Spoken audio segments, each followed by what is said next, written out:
하나님의 말씀 보겠습니다. 신명기 32장입니다.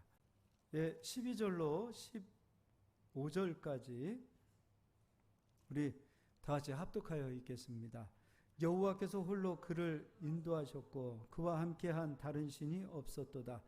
여호와께서 그가 땅의 높은 곳을 타고 다니게 하시며 밭에 소산을 먹게 하시며 반석에서 꿀을 굳은 반석에서 기름을 빨게 하시며 소의 엉긴 젖과 양의 젖과 어린 양의 기름과 바산에서 난 수장과 염소와 지극히 아름다운 밀을 먹이시며 또 포도즙에 붉은 술을 마시게 하셨도다. 그런데 여수run이 기름짐에 발로 찼도다. 내가 살찌고 비대하고 윤택함에 자기를 지으신 하나님을 버리고 자기를 구원하신 반석을 업신 여겼도다. 오늘 말씀 제목은 여인 중에 어여쁜 여수run이여, 이런 말씀으로 전하도록 하겠습니다. 아가서에 보면 그대는 여인 중에 어여쁜 여인입니다, 이런 고백들을 하거든요. 얼마만큼 아름답고 얼마만큼 사랑스러웠으면 그런 표현을 했을까 생각을 해봅니다. 오늘은 장자권이 남자들에게만 있는 것이 아니다. 이 장자권은 여자들에게도 있는 것이다.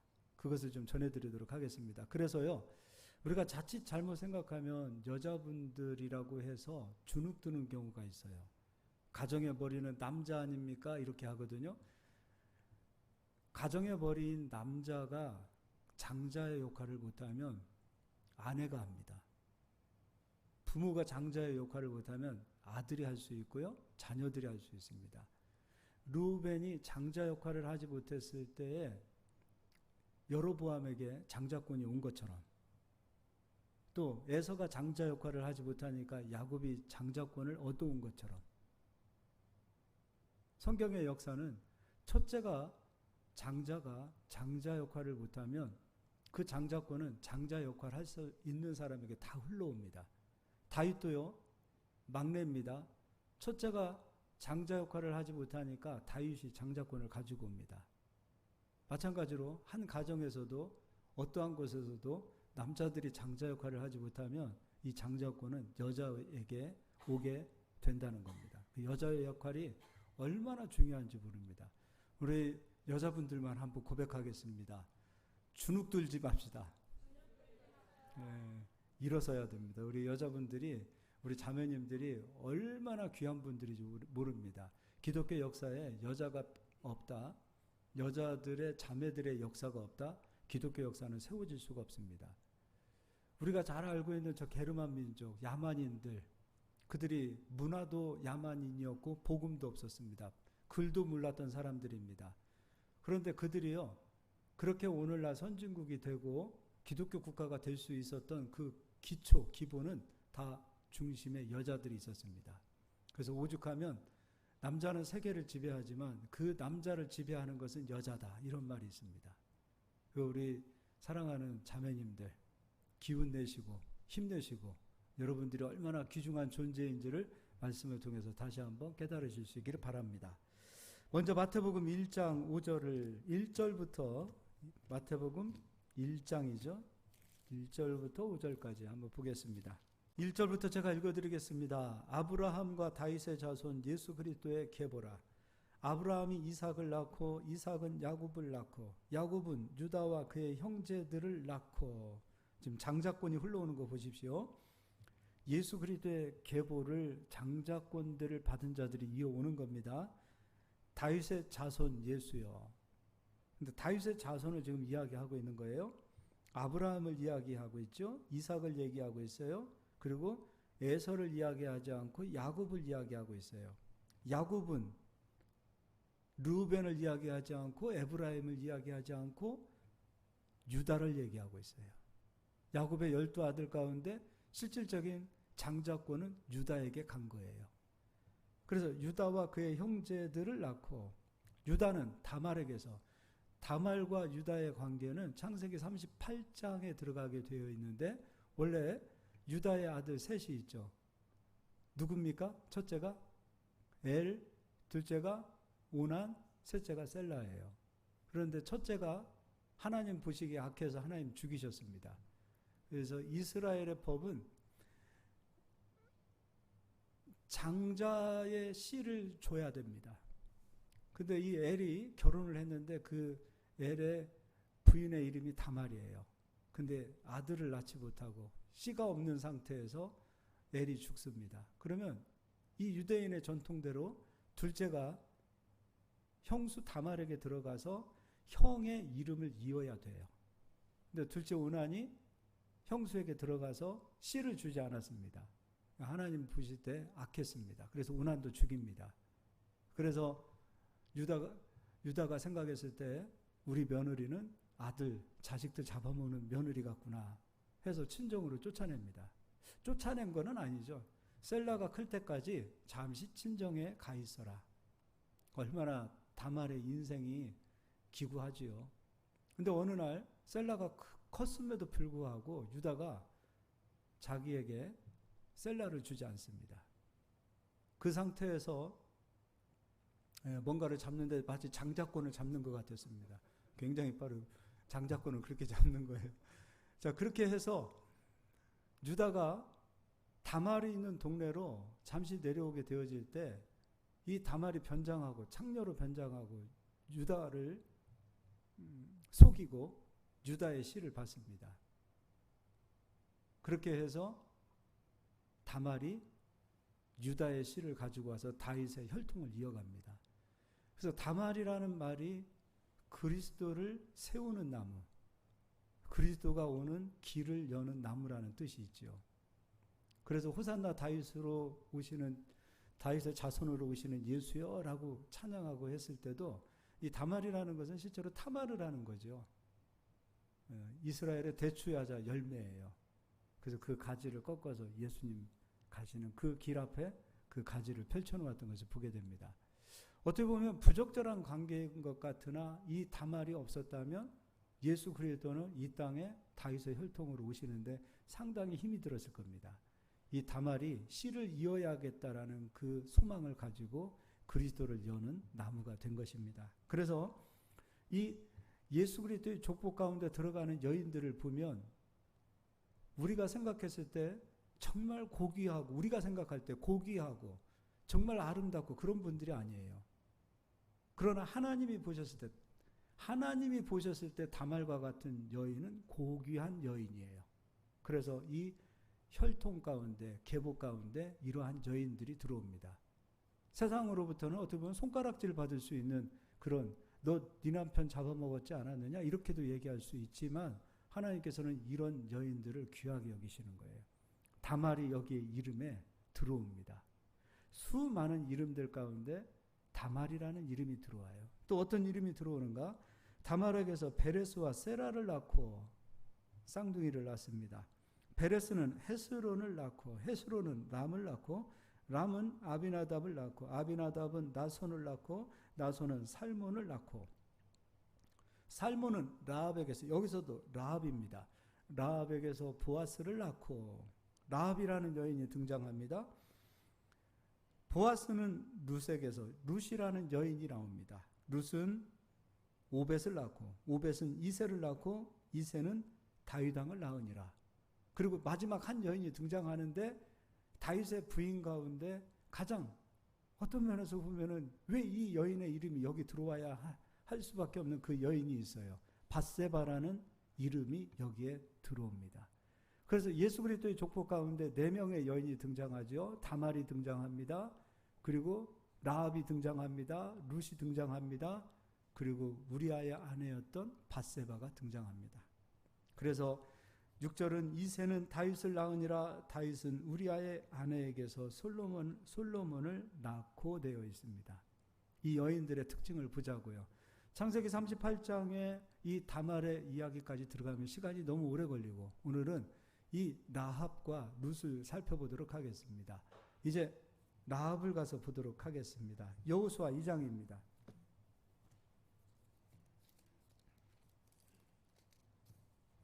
아까 라합의 남편 이름 누굽니까? 응? 보아스. 뭔가는 맞춘 것 같은데. 룻의 남편은 보아스. 권사님 깜짝 놀랐어요. 아니 내가 다른 것 때문에 그런 게 아니라 밖에 나가면 제 동생인 줄 알겠어요. 그래서 왜 이렇게 젊어지시고 이뻐지시는지 모르겠어요. 자, 라합의 남편은 아까 살몬이었죠. 네, 살몬입니다. 여기 이 살몬은 누구냐면 여기 가나안 땅에 정탐을 들어갔던 2명의 남자 가운데 한 사람이 바로 살몬이에요. 자, 읽어보도록 하겠습니다. 2장 1절입니다. 눈의 아들 여호수아가 시딤에서 2사람을 정탐꾼으로 보내며 이르되 가서 그 땅과 여리고를 엿보라 하매 그들이 가서 라합이라 하는 기생의 집에 들어가 거기서 유숙하더니 어디 집에 들어간 거예요? 기생의 집에 들어간 거예요. 라합은 기생이었어요. 지금 가나안 땅에 들어가는 데 있어서 여리고성을 정복하기 위하여 정탐꾼을 보냅니다. 그런데 그 여리고성에 들어갔는데 그 성 가운데에서도 기생이라는 기생의 직업을 가진 라합이라는 여인의 집에 들어갑니다. 근데 이 라합이라는 여인이 구원의 끈을 잡습니다. 그래서 이 라합이 어떤 마음을 가지고 있냐면 하나님께서 애굽에서 이스라엘 백성들을 인도하여 역사하신 것을 다 이야기하고 있어요. 그래서 아무리 살펴봐도 너희들의 하나님이 하나님이다. 너희들이 믿는 그 하나님이 진정한 하나님이다 라고 여인이 고백을 합니다. 그러나 똑같은 이 역사를 듣고 보았던 수많은 사람들은 그렇게 여기지 않았겠지만 라합이라는 이 여인은 이스라엘을 인도하신 하나님이 진짜 하나님이구나 라고 하나님을 잡고 있었어요. 근데 마침 그 하나님의 사람들 그 가운데 2사람이 지금 기생 라합의 집에 찾아오게 된 겁니다. 근데 이것도 우연히 갔다? 그렇지 않습니다. 하나님은 그런 사람들을 찾아갑니다.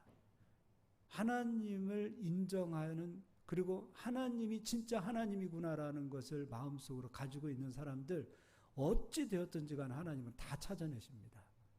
사마리아에 있는 그 여인도 예수님이 발길을 옮겨서 찾아가셨던 것처럼 하나님은 이런 사람들 다 찾아가세요. 우연히 그 집에 들어갔다? 그렇지 않습니다. 하나님을 향한 그 마음을 가지고 있었기 때문에 하나님께서는 그 2명의 정탐꾼의 발걸음을 그곳으로 인도하신 거예요. 만약에 다른 집에 갔으면 어떻겠습니까?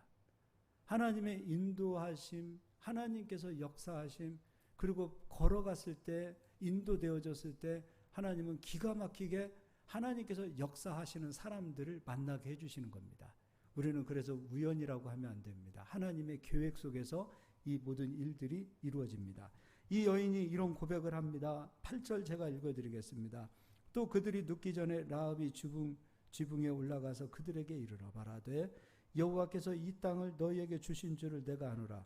우리가 너희를 심히 두려워하고 이 땅 주민들이 다 너희 앞에 간담이 눕나니 이는 너희가 애굽에서 나올 때 여호와께서 너희 앞에서 홍해물을 마르게 하신 일과 너희가 요단 저쪽에 있는 아모리 사람의 2왕 시온과 옥에게 행한 일 곧 그들을 전멸시킨 일을 우리가 들었음이니라. 우리가 듣자 곧 마음이 녹았고 너희로 말미암아 사람이 정신을 잃었나니 너희의 하나님 여호와는 위로는 하늘에서도 아래로는 땅에서도 하나님이시니라. 라합이 기가 막힌 신앙 고백을 합니다. 이런 사람을 찾아가시는 거예요. 그때 이 여인이 이렇게 이야기합니다. 그러므로 이제 청하노니 내가 너희를 선대하였은즉 너희도 내 아버지의 집을 선대하도록 여호와로 내게 맹세하고 내게 증표를 내라.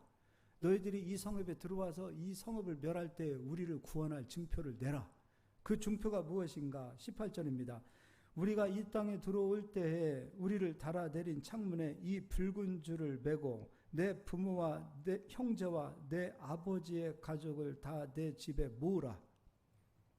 그리고 이 말이 떨어지자마자 라합은 창문에 붉은 줄을 매답니다. 그리고 구원을 기다리고 있어요. 실제로 여호수아 6장에 가서는 여리고성을 정복한 이후에 여호수아가 신신당부합니다. 붉은 줄이 매달려 있는 집은 손끝 하나 건들지 마라. 6장을 읽어보도록 하겠습니다. 6장 22절입니다. 여호수아가 그 땅을 정탐한 2사람에게 이르되 그 기생의 집에 들어가서 너희가 그 여인에게 맹세한 대로 그와 그에게 속한 모든 것을 이끌어내라 하며 정탐한 젊은이들이 들어가서 라합과 그의 부모와 그의 형제와 그에게 속한 모든 것을 이끌어내고 또 그의 친족도 다 이끌어내어 그들을 이스라엘 진영 밖에 두고 무리가 그 성과 그 가운데에 있는 모든 것을 불사르고 은금과 동철 기구는 여호와의 집 곳간에 두었더라. 여호수아가 기생 라합과 그의 아버지의 가족과 그에게 속한 모든 것을 살렸으므로 그가 오늘까지 이스라엘 중에 거주하였으니 이는 여호수아가 여리고를 정탐하려고 보낸 사자들을 숨겼음이었더라. 라합 한 여인으로 인하여 그의 친족, 그의 가족, 그의 부모 모두가 구원을 얻습니다. 그러니까 한 사람의 여인의 믿음으로 인하여 그 가문이 다 살아난 겁니다. 원래대로라면 심판을 받고 멸망을 받아야 될 그 집안이 이제 하나님 가문에 들어왔습니다. 그것뿐만이 아닙니다. 마태복음에서는 그 여인이 예수 그리스도를 잇는 그 수많은 여인 가운데 단 4명이 들어가 있는데 그 4명 가운데 그 여인의 이름이 들어갑니다. 그래서요, 교회는요, 자꾸 우리가 세상적으로 판단하고 정죄하려고 그래요. 세상적으로. 어떻게 기생이. 그러나 하나님은 그런 여인 귀하게 쓰십니다. 우리는 가정에 대해서, 세상에 대해서, 그의 과거에 대해서 자꾸 우리는 따지려고 그래요. 따지면 안 됩니다. 그 사람이 어떤 인생을 살았던 하나님은 새로운 출발을 하게 하시고, 그리고 우리가 생각해 보십시오. 우리가 자꾸 따지고 허물을 찾는 그 대부분은 그 사람에게 있어서 상처요, 아픔이요, 고통입니다. 근데 우리는 그런 걸 즐기려고 그래요. 우리는 절대 그러지 않기를 바랍니다. 우리 교회의 매력은 바로 거기에 있습니다. 이 살몬이라는 사람은 얼마나 멋집니까? 기생이었으나 그의 믿음을 보고 라합을 아내로 여깁니다. 이런 사람이 되어야 합니다. 하나님의 사람들은 이 정도 그릇을 가지고 있어야 됩니다. 그 사람의 과거가 뭐가 그렇게 중요합니까? 이제 그리스도 안에서 새로운 피조물이 되어진 그 상태를 보고 그 사람을 귀하게 여기고 설령 그가 가졌던 아픔과 상처가 있다 하더라도 그것을 보듬어 줄 수 있는 사람들이 그리스도인이 되는 겁니다. 우리는 살몬이 되어야 돼요. 우리 남자들이 가져야 될 마음은 살몬이 되어야 합니다. 우리 교회가 가져야 될 마음 또한 살몬이 되어야 됩니다. 그 사람의 가정 형편, 요즘 그런 거 많이 보잖아요. 그러면 안 됩니다. 그 사람의 가정에 대해서, 그 사람의 과거에 대해서 알려고 하지 마세요. 궁금해하지 마세요. 그 사람이 말하기 이전까지, 그 사람이 그걸 다 털어놓기 이전까지 왜 그렇게 알려고 하는지 모르겠어요.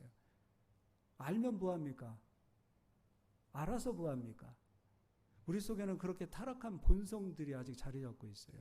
그건 그 사람 위하는 거 아니에요. 때로는 침묵도 해야 되고, 때로는 모른 척도 해줘야 되고, 때로는 입을 닫을 수도 있어야 돼요. 내 생각이 무엇인가의 상대방에 대한 허물에 대한 호기심이 생기고 있다. 그럼 그것은 내가 잘못하고 있는 거예요. 난 절대로 살몬이 될 수 없어요. 우리 예수 믿는 사람들은 정말 멋있는 사람이 되어야 돼요. 할렐루야. 네, 이런 은혜가 있기를 예수의 이름으로 축원합니다. 우리 옆 사람 아내들은 남자들을 보고 살몬이 되십시오. 한번 인사하겠습니다. 살몬이 되세요. 네, 그런 넓은 그릇들이 되셔야 돼요. 두 번째입니다.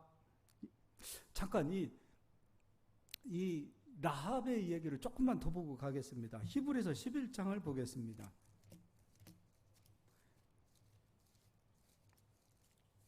신약 성경입니다. 그냥 여러분은 찾지 마시고 스크린 띄워주세요. 히브리서 11장 31절 믿음의 사람들에 대해서 이야기하고 있습니다. 믿음의 사람들 읽어드리겠습니다.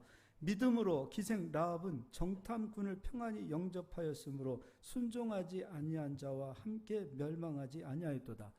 히브리서 11장은 믿음의 사람들을 이야기하고 있어요. 거기에 여인이 등장합니다. 라합이 등장합니다. 하나님께서 이 기생 라합의 믿음을 귀하게 보신 겁니다. 사람이 보았을 때는 기생 아니냐라고 이야기할 겁니다. 그러나 하나님이 보셨을 때는 그가 기생이었든 무엇이었든 상관없습니다. 그리스도를 믿는 믿음을 보십니다. 그 믿음 안에서 새로운 피조물이기에 하나님은 그를 귀하게 여기십니다. 히브리서 11장에 이 여인의 이름이 들어온 거예요. 아무나 들어오지 않아요. 장자와 같은 믿음을 가진 자들의 이름이 이 히브리서 11장에 들어온 거예요. 또 야고보서도 보겠습니다. 여러분 찾지 마시고요. 야고보서 2장 25절을 보겠습니다. 25절입니다. 제가 읽어드리겠습니다. 또 이와 같이 기생, 여기서도 기생이라고 강조하고 있습니다. 기생 라합이 사자들을 접대하여 다른 길로 나가게 할 때에 행함으로 의롭다 하심을 받은 것이 아니냐. 이 여인은 믿음이 있어요. 근데 행함이 있는 믿음이 살아있는 믿음이다 했을 때 이 여인은 행함이 있는 믿음을 가졌던 여인이에요. 이 여인의 믿음으로 인하여 그 가문이 살아납니다. 가족이 살아납니다. 어느 정도의 영광을 얻습니까? 그리스도의 가문에 들어가기 시작합니다. 아, 대단하지 않습니까? 얼마나 훌륭합니까? 한 여인의 믿음으로 인하여 그 집안 전체가 구원을 받고 전체가 살아나는 역사가 나타났어요. 그래서 여인의 믿음이 귀한 겁니다. 이번에는 보아스의 아내 룻을 찾아보도록 하겠습니다. 룻기입니다.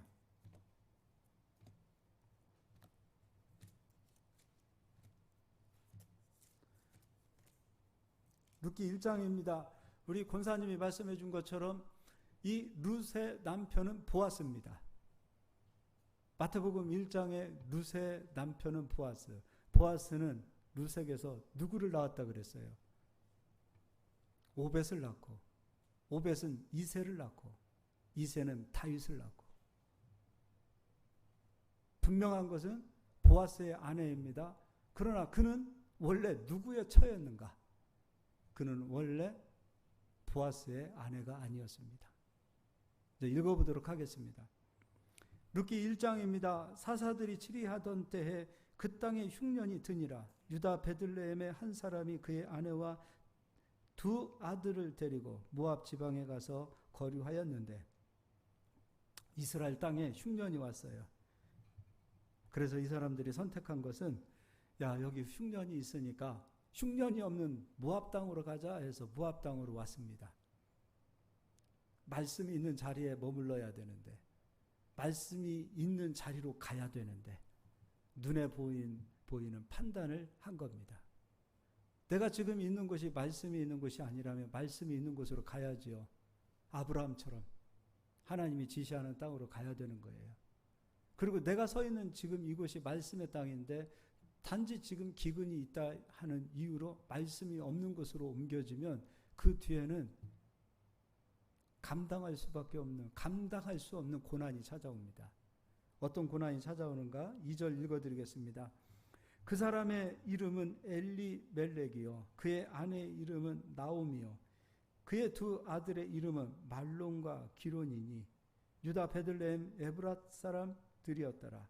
그들이 모압 지방에 들어가서 거기 살더니 나오미의 남편 엘리멜렉이 먼저 죽습니다. 죽고 나오미와 그의 두 아들이 남았으며 그들은 모압 여자 중에 그들의 아내를 맞이하였는데 하나의 이름은 오르바요 하나의 이름은 룻이었더라. 그들이 거기에 거주한 지 10년쯤에 5절입니다. 말씀이 없는 곳으로 가면 눈에 보이기에는 풍년이고 잘 될 것 같지만 결과적으로 이런 고통이 따라오는 겁니다. 뒤늦게 이 나오미가 이거 깨닫고 다시 말씀이 있는 곳으로 지금 돌아오게 되는 상황에서 이제 보아스도 만나게 되어지는데요. 5절에 말론과 기론 두 사람이 다 죽고 그 여인은 두 아들과 남편의 뒤에 남았더라. 룻의 원래 남편의 이름은 누구죠? 말론이 룻의 남편입니다. 남편도 죽습니다. 두 아들도 죽습니다. 그리고 이제 모압 여인이에요. 이방 여인이에요. 이방 여인. 모압 여인. 며느리 둘이 남습니다. 그런데 두 며느리 가운데 한 며느리는 모압 땅에 남고 모압 여인이었지만 룻은 어떤 신앙을 고백하냐면 어머니의 하나님이 나의 하나님입니다. 신앙 고백합니다. 하나님 놓치지 않겠다는 거예요. 나는 하나님 놓치지 않겠습니다 하고 어머니 따라가요. 그것도 읽어보겠습니다. 16절입니다. 14절부터 읽어볼까요? 그들이 소리를 높여 다시 울더니 오르바는 그의 시어머니에게 입을 맞추되 룻은 그를 붙쫓았더라. 나오미가 또 이르되 보라 내 동서는 그의 백성과 그의 신들에게로 돌아가나니 너도 너의 동서를 따라 돌아가라 하니 룻이 이르되 내게 어머니를 떠나며 어머니를 따르지 말고 돌아가라 강권하지 마옵소서. 어머니께서 가시는 곳에 나도 가고 어머니께서 머무는 곳에서 나도 머물겠나이다. 어머니의 백성이 나의 백성이 되고 어머니의 하나님이 나의 하나님이 되시리니.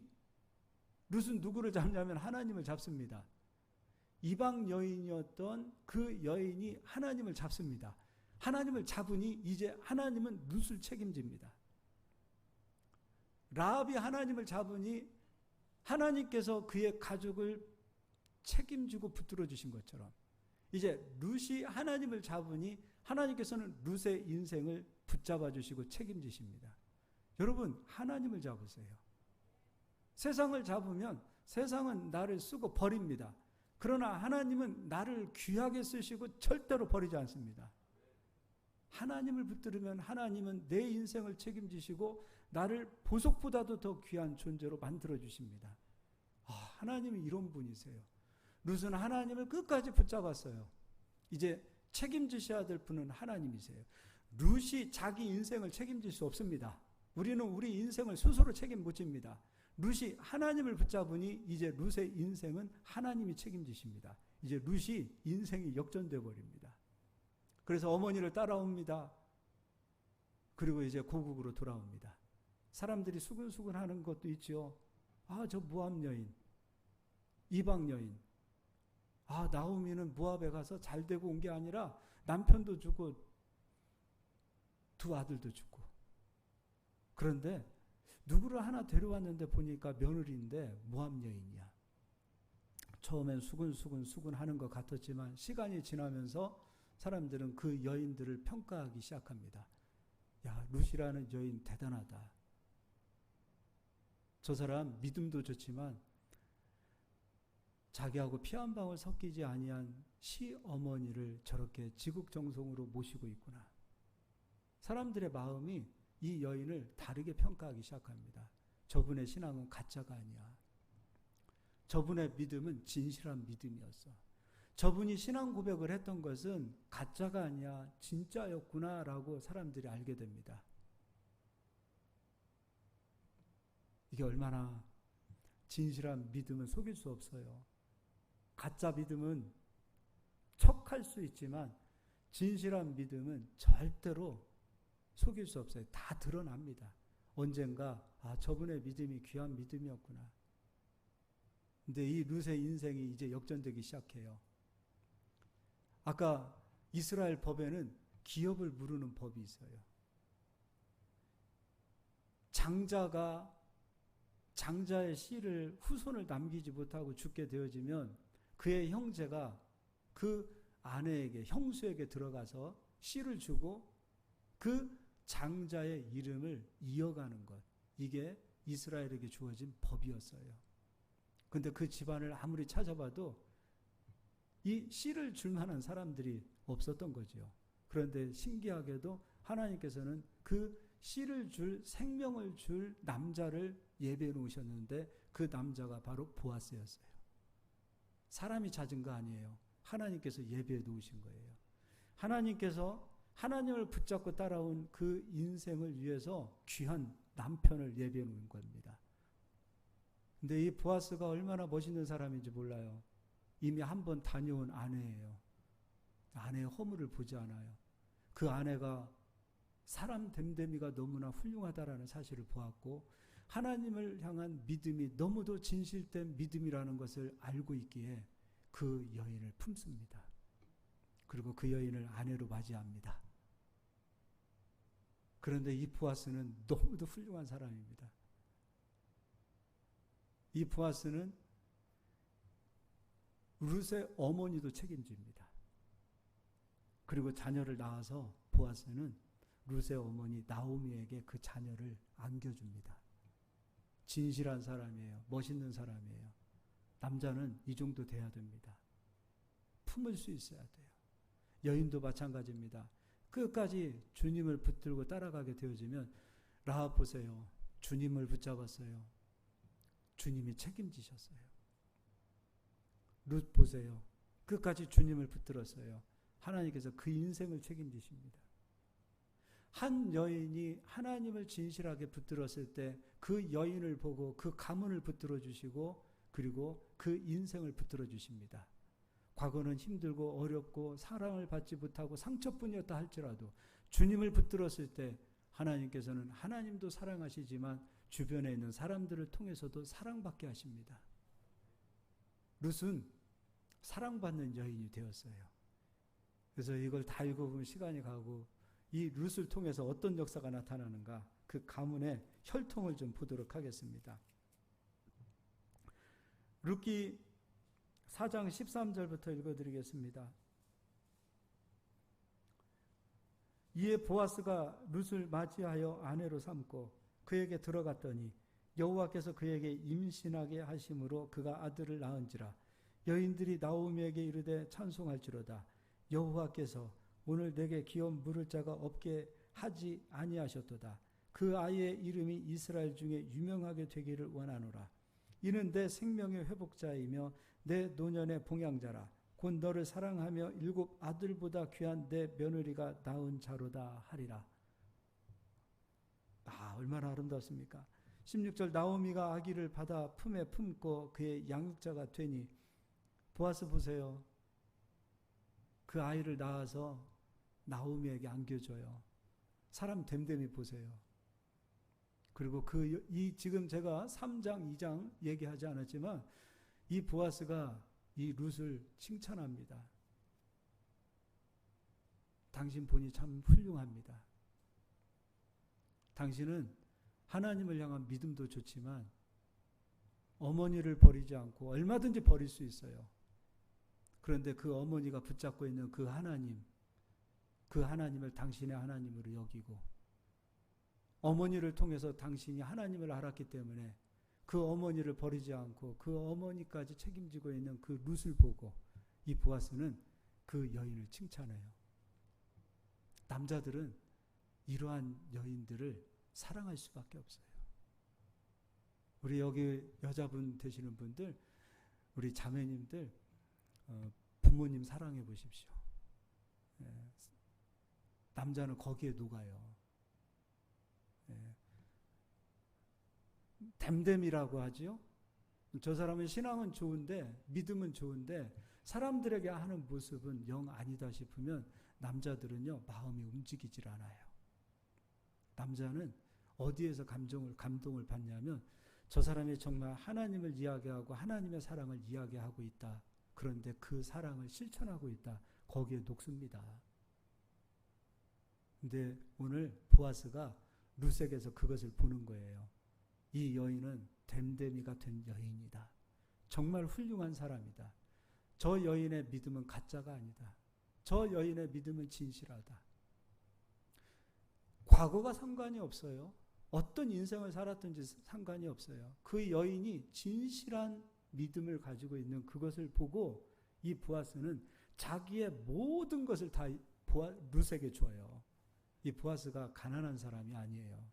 엄청난 하나님의 축복을 받은 사람이에요.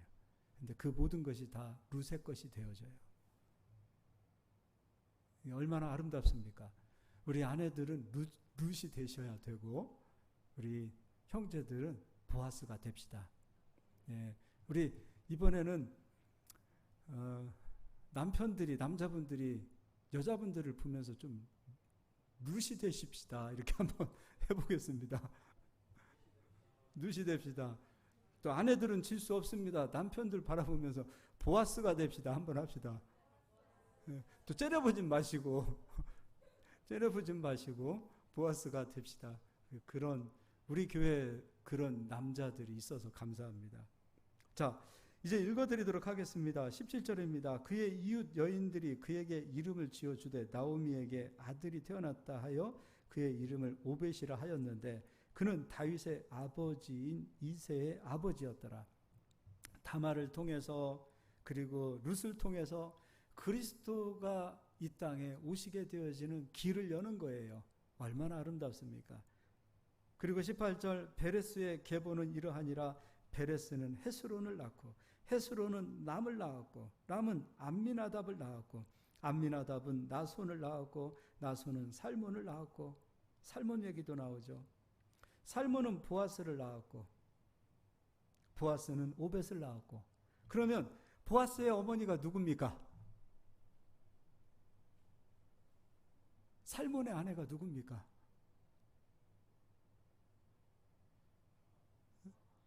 라합. 그렇죠. 권사님 박수 한번 하겠습니다. 오늘 큰일 하셨어요. 그렇잖아요. 야, 라합이에요. 라합이 보아스를 양육했어요. 보아스의 인격을 보세요. 얼마나 훌륭한지 몰라요. 그 어머니의 그 아들이에요. 그 아들의 그 아들이에요. 살몬도 그릇이 큰 사람이에요. 근데 이 보아스도 아버지와 같은 넓은 마음을 가졌어요. 한번 다녀왔잖아. 허물 흠으로 잡지 않았어요. 당신 기생이었잖아. 그걸 가지고 책망하지 않았어요. 예수님이 우리가 어떠한 인생을 살았든지 우리의 모든 허물을 다 덮어주신 것처럼 예수님은 우리의 신랑이세요. 우리의 과거를 묻지 않으세요. 따지지 않으세요. 그리스도 안에 들어오면 다 새로운 피조물이라고 그랬어요. 우리를 감싸주시고요. 그리고 우리를 사랑하시고요. 우리를 보듬어 주시고요. 우리를 손잡고 이끌어 주시고요. 이게 예수님이신데 이 살몬도 보아스도 그와 같은 마음을 가진 사람들이에요. 얼마나 아름답습니까? 어떤 의미에서 보면 룻도 사실 룻의 심정을 이야기 안 해서 그렇지 얼마나 룻이 마음이 여러분 편했겠습니까? 고향을 떠나와야 되고요. 이방인 룻에게 있어서 가나안 땅은 이스라엘 땅은 이방 땅이에요. 객지예요. 그곳에 왔어요. 그곳에 와서 얼마나 외롭고 고독했겠어요. 라합도 마찬가지지요. 그러나 그런 인생들을 하나님께서는 귀하게 여기시고 그 인생들을 통하여 하나님은 이렇게 위대한 역사를 이루어 가셨어요. 장자권의 은혜는 남자들에게만 있는 게 아니에요. 어머니에게 있고 아내에게 있고 딸들에게도 있어요. 살몬은 보아스를 낳았고 보아스는 오벳을 낳았고 오벳은 이새를 낳았고 이새는 다윗을 낳았더라. 할렐루야. 네, 여러분도 이런 보아스와 같은 인품이 되시고 또 보아스와 같은 그런 인품의 제자들, 자녀들을 여러분 만드시기를 예수의 이름으로 축복합니다. 자, 누가복음 8장 이제 예수님 얘기해 드리겠습니다. 누가복음 8장을 가서 보겠습니다.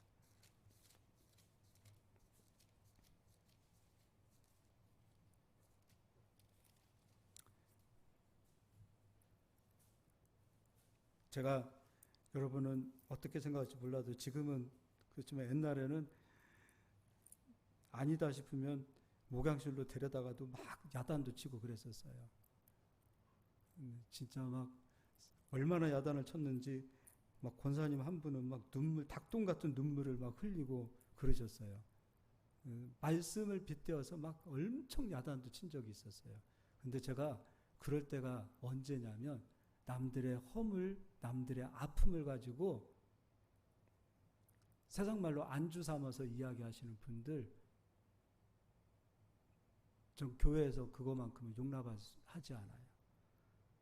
당신이 권사님이 안주 삼아서 이야기하고 있는 그 이야기가 그 자매에게 그 형제들에게 얼마나 아픔인 줄 압니까? 그 사람에게는 말 못할 상처요 아픔이요 주눅 들어있는 부분인데 예수님은 그런 사람 불러서 회복시키시고 역사하시는데 왜 그런 걸 가지고서 뒤에서 수근수근하고 말하고 히히덕거리고 제가 화내는 것은 성도님들을 혼내는 건 그거밖에 없었어요. 다른 거 일조는 되지 않아요. 어떤 분이 되었든지 간에 형제의 아픔과 형제의 그 말 못할 그 사정들을 추측하고 그렇게 해서 그 하는 것 예수님이 다 허물을 덮어놓으셨는데 우리가 무슨 자격으로 그들에 대해서 이러쿵저러쿵 얘기한다 이겁니까? 그것처럼 교만한 게 어디 있습니까? 근데 교회가 여러분 그러면 안 돼요. 예, 막 닭똥 같은 눈물을 흘리. 나중에는 뭐 그분들이 그렇죠. 뭐 목사님이 막 나이 어머니 뻘 되는 사람 앞에서 막 그렇게 혼내고 야단쳤다고. 제가 경우 없이 그렇겠어요. 진짜 그리스도의 사랑으로 교회가 무슨 어떠한 마음으로 세워져야 하는지에 대한 그런 마음으로 한 거죠. 여러분 성경은 그렇습니다.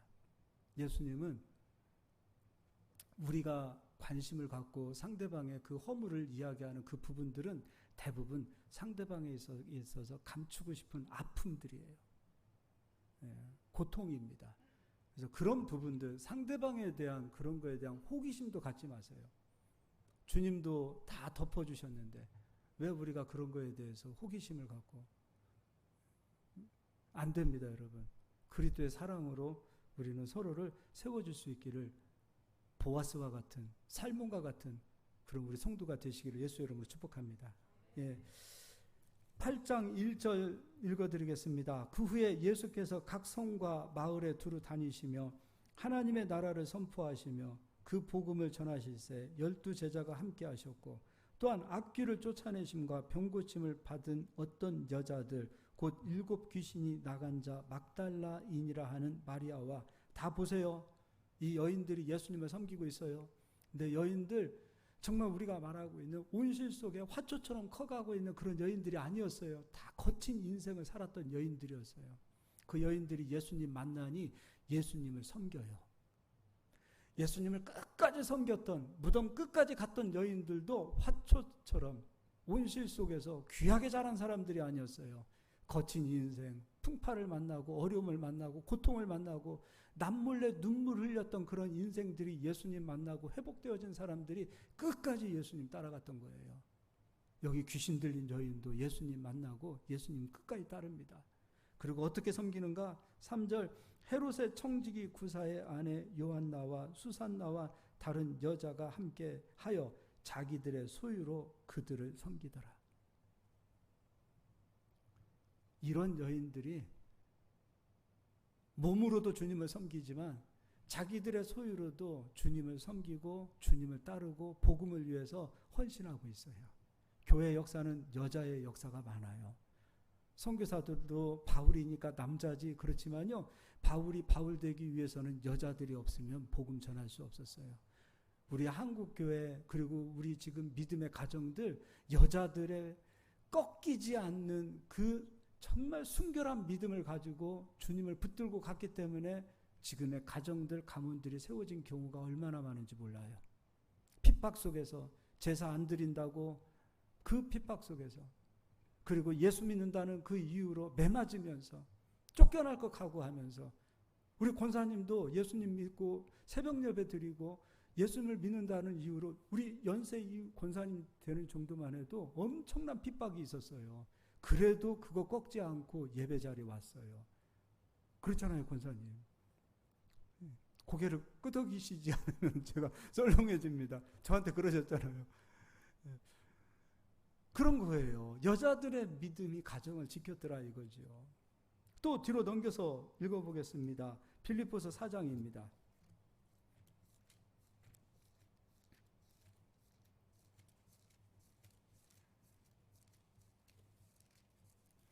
빌립보서 4장 2절입니다. 내가 유오디아를 권하고 순두개를 권하노니 주 안에서 같은 마음을 품으라. 또 참으로 나와 멍에를 같이 한 내게 구하노니 복음에 나와 함께 힘쓰던 저 여인들을 돕고 복음에 힘썼던 여인들입니다. 또한 글레멘드와 그 외에 나의 동역자들을 도우라. 그의 이름들이 생명책에 있느니라. 여인들이 힘썼어요. 바울은 바울 스스로 복음을 전했던 것이 아니에요. 그 주변에 동역자들이 있었어요. 남자들만 있었던 거 아니에요. 생명 걸고 목숨 걸고 끝까지 주님을 복음을 섬겼던 복음 전하는 바울을 섬겼던 그러한 여인들이 없었다면 어떻게 복음 전할 수 있었겠어요? 교회 역사는 반절이 뭡니까? 엄청난 역사는 여인들의 헌신이었어요. 이름 없이 빛도 없이 그렇게 주님을 섬겼던 여인들이 많아요. 근데 그 여인들 대부분이 거친 인생을 산 여인도 있어요. 자기가 생각지도 못했던 아픔을 겪었던 여인들도 있어요. 남에게 말 못할 사정을 가지고 있는 여인들도 많아요. 그런 여인들이 주님을 섬겼던 것을 보게 되어져요. 바울도 이렇게 고백합니다. 로마서 16장도 가서 읽어드리도록 하겠습니다. 바울이 로마서 16장에 그동안 교회를 위해서 복음을 위해서 그렇게 헌신한 사람들에 대한 소개를 하고 있어요. 그래서 이 사람들의 이름을 당신들이 꼭 기억해 줬으면 좋겠습니다. 그때 그 이름에 가장 먼저 등장하는 사람은 남자가 아니에요. 여자예요. 읽어보겠습니다. 내가 갱그리아 교회의 일꾼으로 있는 우리 자매 베베를 너희에게 추천하노니.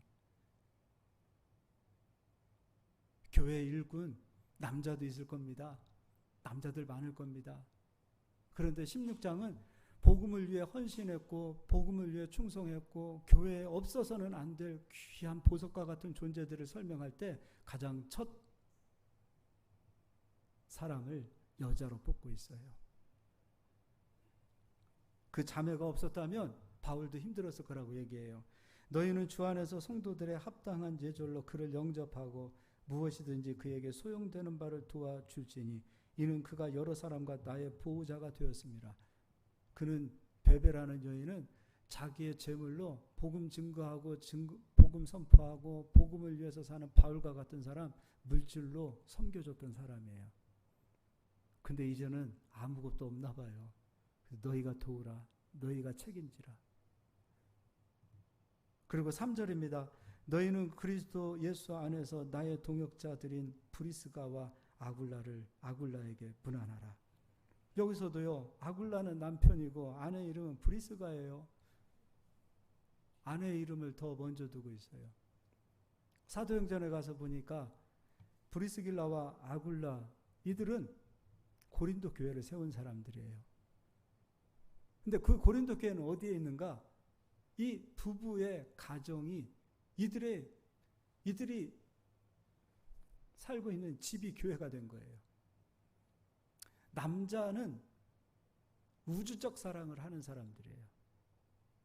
여자는 하나님께서 그렇게 만들어 놓으셨어요. 여자는 우주적 사랑이 아니라 소극적 사랑을 하는 분들이에요.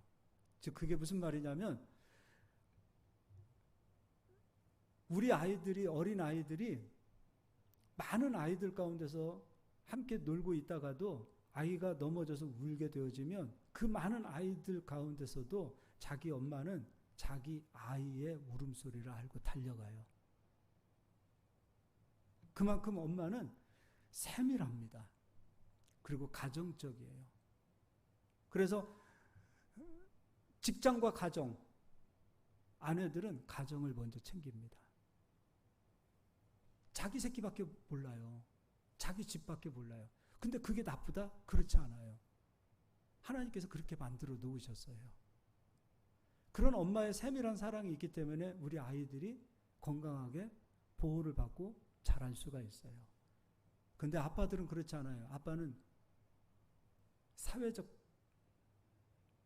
본능적으로 사냥을 해야 되고 일해야 되고 그 사회로 넘어가야 돼요. 그 쌀한톨이 쌀 2가마가 있으면 엄마는 2개 우리 아이들 먼저 먹여야지. 근데 아빠는 이거 하나 어디다 갖다 주지? 이런 생각을 갖고 있어요. 이게 아빠와 엄마의 차이예요. 그런데요, 예수님을 만나면 이게 다 변합니다. 남자도 변하고 여자도 변합니다. 예수 믿는 남자들은 굉장히 섬세해져요. 그리고 여인들도 변합니다. 자기밖에 모르는 여인들이 섬기기 시작해요. 여러분 보세요. 예수 만난 여인들과 예수님 못 만난 여인들의 차이를 보세요. 사랑의 시각, 사랑의 범위가 달라져가 있어요. 진짜 성령을 받은 여인들은요, 지금 교회를 위해서 자기 집을 오픈해서 교회로 섬기고 있어요. 남자가 수고스러운 거 아니에요. 여자가 수고스러운 거예요. 감추고 싶은 그런 공간이 집 아닙니까? 평안해야 되고 마음 놓고 옷 벗고 그렇게 생활해야 되는데 지금 교회에 자기 집을 헌신했다는 것은 자기들의 삶이 다 무너진 거예요. 그걸 포기한 거예요. 그게 가능한 이유가 무엇인가? 바로 여인들이 예수를 진짜 만나면 그렇게 변하게 돼 있는 거예요. 남자도 마찬가지입니다. 밖에만 알고 있던 남자들, 그런 남자들이 세밀한 사랑을 가지고 볼 수 있고요. 여자도 마찬가지입니다. 자기밖에 몰랐던 여자들이 본능적으로 여자는 자기 울타리만 알고 있는 이 여인들이 변하기 시작하는 거예요. 교회를 보게 되고 남을 보게 되고 국가를 보게 되고 선교를 보게 되어져요. 그래서 실제적으로 교회에서 헌신하시는 분들을 보십시오. 남자보다 여자가 그릇이 더 큰 경우가 많아요. 그렇지 않습니까? 별로 이렇게 고개를 끄덕이면서 반은 그렇고 반은 아니고 그런 것 같은 느낌이 듭니다. 여러분, 여자분들 장자권을 얻으시기를 바랍니다. 우리 남편만 장자권을 얻어야지. 그렇죠? 남편도 보아스가 되시고 살몬이 되시고요. 우리 아내분도 라합이 되시고 룻이 되시고 다말이 되시고 그렇게 하여 이 장자권을 붙들고 여러분이 바로 서야 하나님께서는 여러분의 가정을 붙들어 주십니다. 아내분들은 남편을 탓하지 마십시오. 여러분이 먼저 서십시오. 여러분이 서면 남편 변하는 것은 시간 문제입니다. 절대로 누군가를 탓하지 마십시오. 내가 먼저 바로 서기 시작하면 하나님의 역사는 그곳에서부터 이루어지기 시작합니다. 우리 옆 사람 인사하겠습니다. 보아스가 됩시다. 또 한 번 더 인사하겠습니다. 룻이 됩시다. 네. 그래서 복음에 동참하시고 예수님을 자기의 소유로 섬겼던 여인들처럼 그리고 교회를 섬겼던 그 수많은 여인들처럼 우리 장자권을 붙들고 가는 귀한 여인들이 되시길 바랍니다.